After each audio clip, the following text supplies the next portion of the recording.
Hey everybody, what's up? It's Joel, aka The Daily Guru, and it's time for another edition of Something Old, Something New.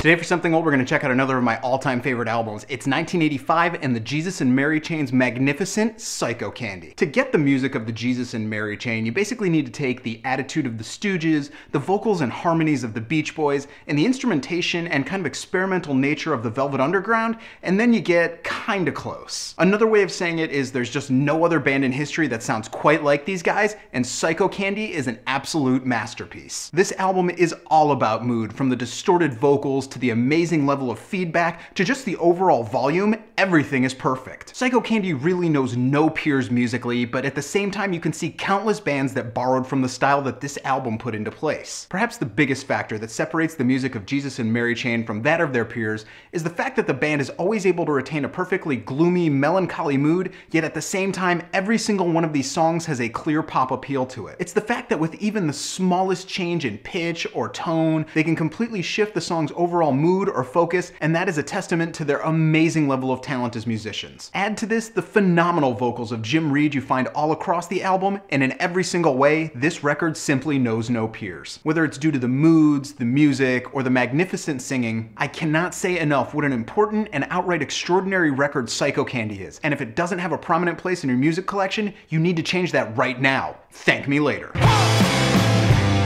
Today for Something New, we're going to check out the brand new record from Jimmy Cliff, and it's called Rebirth. When it comes to true legends of music, few can hold their own against Jimmy Cliff, as he's responsible for some of the most important songs and movements in all of music history. Yet at the same time, the reality is when an artist of this caliber releases new material this far into their career, they always run the risk of doing nothing more than being nostalgic and really not breaking any new musical ground. But only a few moments into this album, it's obvious that the title is very fitting, and you can really compare this to the same thing that happened when Johnny Cash started working with Rick Rubin, as Jimmy Cliff has found an amazing musical partner in none other than Rancid's Tim Armstrong. From the beginning of the album, there's an energy and an overall mood that's nothing short of fantastic. And even those who are somehow unfamiliar with the work of Jimmy Cliff will no doubt be quickly pulled into this sound. The record is perfectly balanced in every sense of the word, as each song has a very clean, modern sound, yet at the same time, that slightly gritty, easy-flowing sound that is vintage Jimmy Cliff can be heard all across the record. Furthermore, Jimmy Cliff was never one to shy away from controversial or in-your-face lyrics, and this album is no exception. These are some of his most on-point, accurate, and in-your-face lyrics that he's ever written. The overall balance extends further into this area of the album, and that there are some of his best protest and anti-everything songs that he's ever written,